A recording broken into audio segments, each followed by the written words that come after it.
What's going on, gamers? My name is See-Through, and today I'm bringing you 10 satisfactory tips that you could probably use whether you're a beginner or an expert. You might find something in this video that will be useful. So essentially, I've played for about 300 hours since the launch of the 1.0 release. Yes, I know it's a lot, but I've compiled a few tips here that I wish I would have knew when I started. So let's go ahead and get into it. All right, tip number one is it does not matter how high you are in the world. If you have full health, you will not die when you hit the ground. You will be left with half a health bar, no matter what. Just like that, not even half, 1 HP pretty much. And then you just hit yourself an inhaler to get back to full health. Bada boom. Easy peasy. So if you're way up on the tippy top of there trying to get the achievement, then you know, can jump off and you'll be fine as long as you have full health. All right, tip number two, if you want your builds to look a little bit cleaner and nicer and eventually in the long run look really cool, and you have this, you know, kind of issue with your miners kind of look normal and, you know, all miner like, you can actually place foundations in between your miners and the node, and it looks pretty nice when you do that. Now, the sweet spot that I've found to do this is about 3 meters worth of walls here, and then you can just plop it down right on top, and then, you know, you just kind of build your foundation out however you want to. And then if you're like me and you like being covered and aligned and perfectly nice and tight, now you have the ability to, you know, build your miners on a platform, just in case you didn't know that. Very nice. 10 out of 10. All right, the next tip number 3 is actually going to be probably fairly obvious for some of you, but if you did not know, you can switch your build mode while you have your foundation out to either zoop or vertical. So default just allows you to place one item like this. Zoop will allow you to click and drag up to 10 in any direction. And then vertical will obviously allow you to do the same thing, which will just let you do that. Now, another real quick kind of little wedge in tip here is if you press E, it will cycle through whatever other versions of that particular item that you have. So right now we have the 1 meter foundation selected. If we press E, it'll go to the 2, E to the 4, and then back to the 1. And the same thing goes if you have you know, like belts out or something. So we've got an MK4 belt. We press E, it goes to 1, 2, 3, and 4. So yeah, that works for just about anything. Different buildings, different pipes, different all that good stuff. So yeah, there you go. Another little bonus tip that I just thought of is these green piles of things. You can get you a Noblisk, blow them up. No more stinky green stuff. Yay, bonus tip. Woohoo! All right, tip number 4, I believe, is the ability to manage your percentages exactly and your parts per minute exactly, based off kind of a hidden rule here. So say we want to get exactly 80 water per minute in this scenario. So if you nudge this around, you know, you can. It's going 81.6, 79.2. Well, we can't get quite to 80. So what you can actually do here is double click on the orange letters, type in 80 and press enter, and it'll make it all the way up to 4 decimal places to the exact amount that you need. So this goes for, you know, absolutely any machine. One where I find it extremely beneficial is when you're turning heavy oil residue into turbo fuel, and I'll show you an example of that real quick. All right, so right here you can see my oil extractor coming to my first refinery here, where we are creating 40 heavy oil residue per minute and 20 polymer resin per minute. Now, in order to be as efficient as you possibly can when you're converting this to turbo fuel, if you notice right off the bat, if we default this, let me copy this real quick. If we default this to 100%, we're only getting rid of 37.5 heavy oil residue, and we need to get rid of 40 coming from that one. So if you put in a power shard and you want to overclock this to where it's like exactly 40, it doesn't work, right? You can't get to exactly 40, but in this particular machine, in this particular instance, you want it to be exactly 40. So what I did in this scenario is I went 106, enter, and that gave me 39.75, and then I went 106.5. It gets me a little bit higher, 106.6, a little bit, we're almost there, 6.5, 6.6. There we go. We're almost there. 6.3, 6.66, just like that. And we're 39.99999, which probably would work, but let's go ahead and get it to 40, which would be 668. So 106.668 gets us exactly 40 per minute output of our heavy oil residue, which is going to convert perfectly into turbo fuel. Which, if you didn't know, another bonus tip here, which is something I didn't know when I started, was that if you have a turbo fuel recipe, prioritize you getting as much turbo fuel power as you possibly can, because it burns 7.5 per minute rather than 20. So you can essentially power 2.5 more generators with turbo fuel, which is why we have 60 turbo fuel generators over here and only like 30 regular fuel generators here, with twice as many, twice as many machines. So turbo fuel is the wave. Get her done, buddy. Now, fluid mechanics and things like that is honestly a topic for a whole nother video, but a little minor tip that you don't really get to know unless you dig a little deep is the fact that water pumps or any sort of liquid moving machine, matter of fact, whether it's an oil extractor, a water pump, or like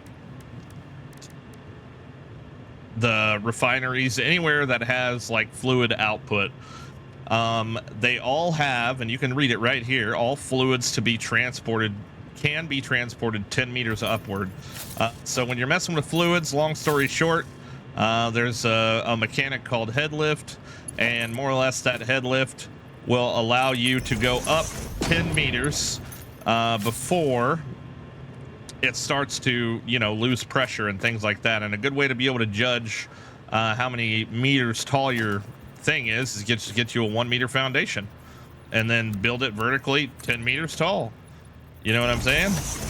So essentially, I don't know exactly where from, but I kind of base it off the bottom of the exit of the thing to the bottom of the pipe for the next one. So essentially, in a perfect world, we could grab our pipe from here and bring it up, 10 meters, although that's probably 11 because of the stand below it, but you get what I'm saying, without requiring a pump. Now, if you go above 10 meters, you're going to need a pump, and each pump can, so we've got the MK2 pump and the MK1 pump that will also provide you with a certain amount of maximum head lift per one, which is a lot easier to see if it's got power. Okay, so right here, maximum head lift for an MK1 pump is 20.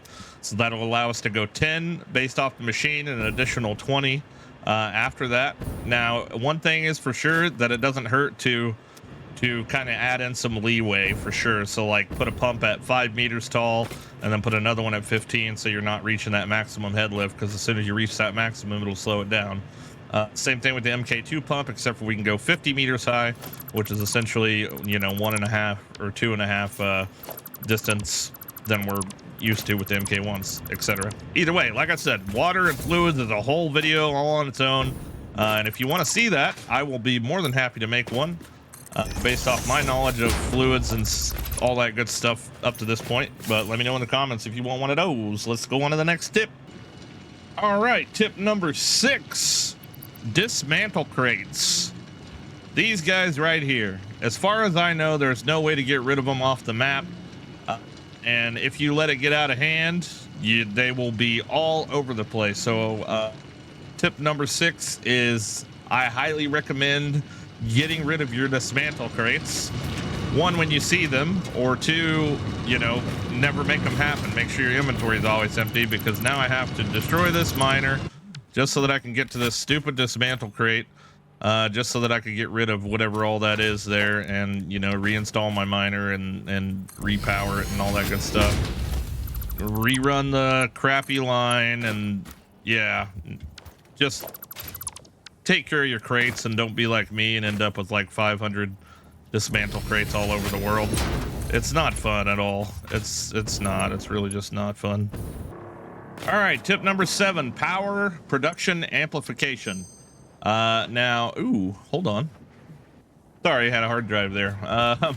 So tip number 7, right? Alien tech, right here. Right here, production amplifier. What this allows you to do is to use your little summer sloops that you find out in the world. By the way, always grab these and merger spheres if you ever see them.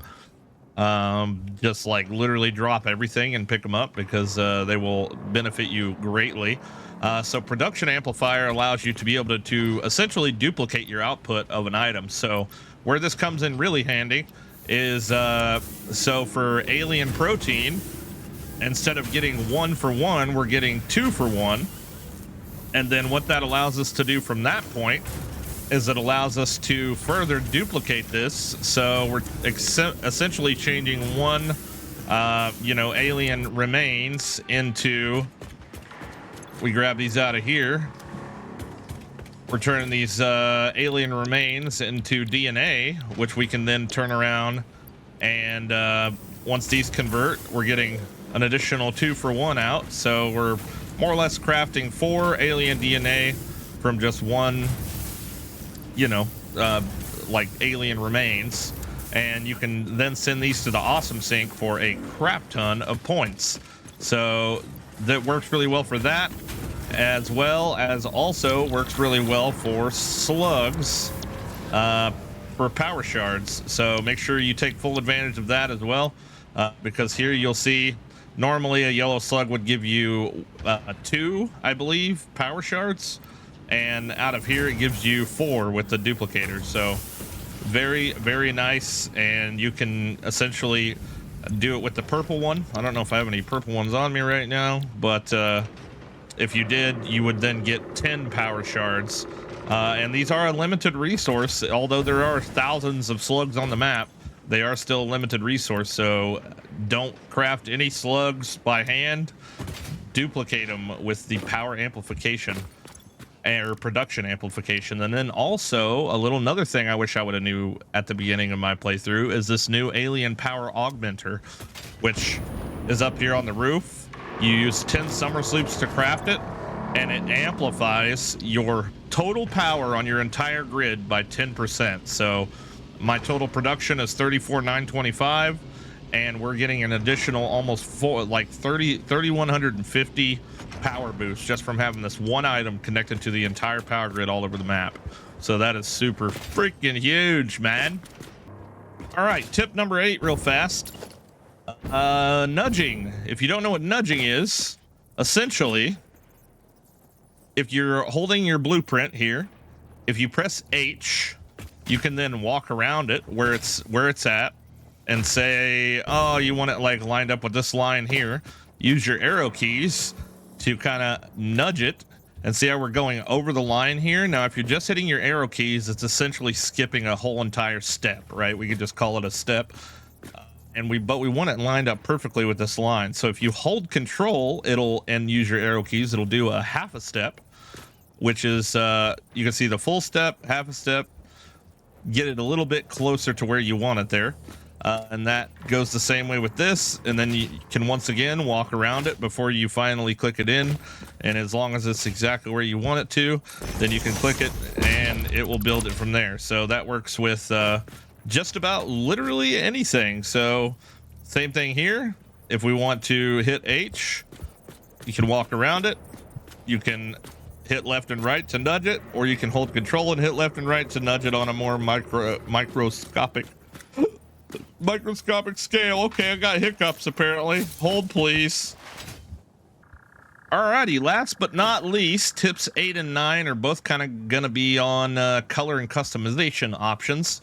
So whenever I copy this and place this, you can see that my default is a copper skin. So if you hit X and go to whatever finish you want. Say we want this swatch right here to be for my foundations. If you right click on it, you can change your concrete foundations, concrete walls to default to this swatch 9. So now when we place it, it will be essentially that color scheme, which is kind of funny because now it's not going to work because what? Maybe it is working. It just sucks for that color. Hold on. Let's try a wall. Oops. There we go. Did it work? Okay, I picked a terrible swatch for an example, I guess. Hold on. Let me get rid of this and this and this. Literally the worst one I could ever pick, I guess. Let's try chrome here. Fix it foundations, concrete walls, all that good stuff. There we go. So now you can see that it's changed, and we could do Caterium next. I'm not sure. Yeah, it does cancel out the other one. Okay, so now we've got Caterium. So that's, you know, it's limited as far as what you can set it to, but you can essentially set it to certain things. Like there's pipes, for instance. So now our pipes are chromed out, which looks really nice, by the way. So yeah, you could do that. And then if you did not know, so let's say we go to get a black swatch here, right? So if we color this black, wow, why did my FPS just tank? Okay, so that is what normal black looks like.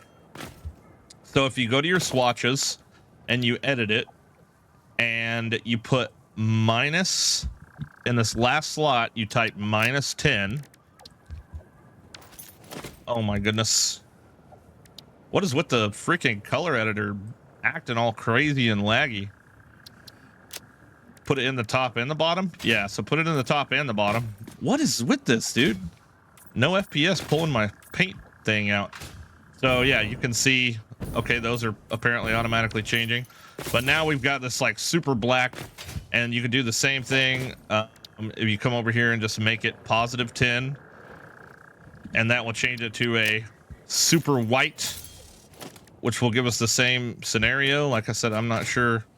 Okay, it's just, okay, yeah, weird things are happening. This is not me. This is Satisfactory just being weird and lagging for no reason whatsoever.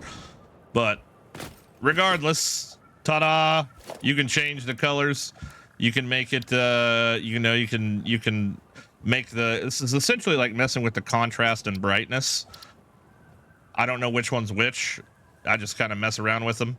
But if you make this 100, then, you know, you can mess around with that as well. And then you're going to have, you know, quite a bit brighter colors and such coming out. But apparently something is very wrong with my color swatch maker right now, because it's like blah, blah, blah, blah, blah, 2 FPS. Anyway, guys, hopefully you got some value from this video, and maybe you learned something. If you did learn something, let me know down in the comments what your favorite thing was that you learned. And if you didn't learn anything and you know some stuff that I don't know, let me know down in the comments, and we'll throw another tip video together in the future. We're using you guys' comments as kind of direction here. So if you want to do that, let me know, and I will see you guys on the next video. Peace out. How do I do the do the hearts? Can we do hearts? Oh, what?